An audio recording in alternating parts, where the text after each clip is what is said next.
Jared Polin, FroKnowsPhoto.com, and this is your Photo News Fix. First up, I might be moving to London to work with the King and Queen and become their social media content creator. You sure? Who am I kidding? They would never hire an American, or would they? I'm afraid of Americans. Maybe I'll apply, because I'll get free healthcare. Nobody takes us Canadians seriously. Anyway, Buckingham Palace is advertising for a videographer to help the royal family to produce, get this, on-trend content for social media. You're the freaking king and queen. Why are you choosing to chase trends? What's next? What was the monarch like in the 1990s trend? Or how about duck lips trend? The only way to play. This is just stupid. But hey, they're offering a full-time role that pays £52,000, which is over $70,000 in the United States and something like 400,000 Canadian dollars. It's like the world doesn't respect Canada at all, eh? The good news is they have national health care included already. Relax, don't yell at me in the comments and tell me how bad the NHS is. They're at least trying, unlike us in the United States. Oh, here comes even more comments. You don't know what you're talking about, socialism. Okay, all right, cool. You're doing real well yourself. Continuing on, in looking for the ideal candidate, the palace states they are looking for someone to take a social-first approach to storytelling, working on end-to-end video and photography production to produce high-quality content for platforms including Instagram, X, and YouTube. I guess not tickety-tock. Social first, how about documenting for history, not throwaway garbage? You don't need to chase every trend. On top of that, they're looking for one person to handle video, photo editing, social posting, and more. That's not a one-man job, especially because this is for the king and queen we're talking about here. Anyway, if you're in the UK, I recommend you at least try applying for this gig, because you never know. Maybe you could become a court jester. Next up, is Canon gonna round out their VCM line of lenses with an RF 105 1.4L? According to Canon Rumors, they've been told a couple of times that Canon will be announcing the RF 105 1.4 VCM next, and it will be the last lens of that series. Now, I have to say that the VCM lineup is already impressive, and adding a 105 1.4 would be pretty Sweet, dude. Personally, I love myself a 105 1.4. In fact, the hardest Nikon lens for me to part with was the 105 1.4. That was my go-to headshot lens for my 6-degree project. And it also doubles as amazing lens for photojournalists. But that was a long time ago, and we haven't seen a 105 1.4 from pretty much anyone. Now, what we have seen are 135s, but I personally don't like the 135 at this point.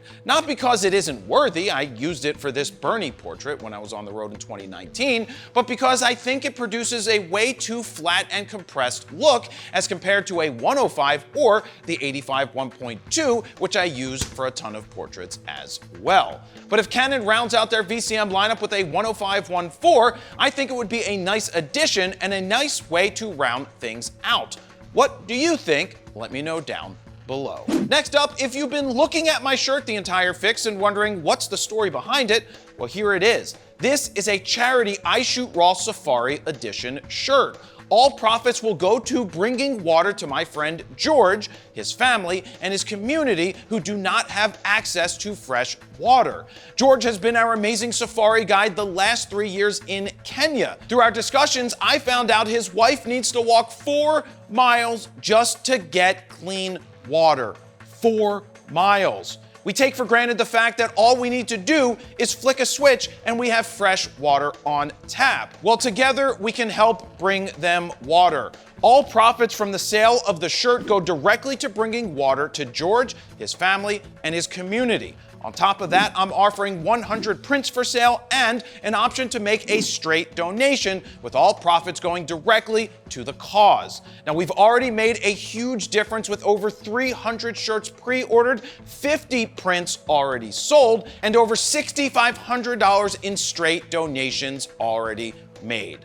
Head on over to store.froknosphoto.com to grab a shirt or two, a print, or make a donation. Thank you to everybody who's already supported this and the people who are about to. Now, back to the fix. And finally, confirmed! In all caps. Therefore, it gets yelled from here on out. According to Sony Alpha Rumors, the Sony FX5 is confirmed to be announced on July 22nd at 3 p.m. London time. They said they spoke to some early testers. Who are these testers? Breaking the embargo, and for what reason? I love being the center of attention. So in my opinion, it's usually the camera stores who leak embargoed information. Maybe they get preferred placement of their affiliate link in exchange. Oh, I like money. But who knows? Anyway, these testers said the camera is a bit expensive, but is far superior to that of the FX3. And it offers superb internal 4K recording capabilities in a body that is slightly bigger than the FX3 that I already mentioned. Now, in terms of possible specs, they claim it will have a 16.6 megapixel fully stacked sensor. I guess it's not a global shutter sensor after all, or is it? We don't know, these are rumors. It's said to have a Bionz XR2 processor with built-in AI/AF, OpenGate 5K, Whoop-de-doo. triple base ISO, external tilting EVF, which I love to see as an option, 3.5-inch fully articulating screen, but what about ND? I demand ND in my cinema cameras these days. Now, I already know a ton of Sony FX users who are waiting to order this bad boy as soon as it's announced, and I don't blame them. Now, if this rumor is confirmed, we will know more on July 22nd. And there you have it. To grab your charity I Shoot Raw Shirt Edition shirt, print, or simply make a donation, head on over to store.froknosphoto.com.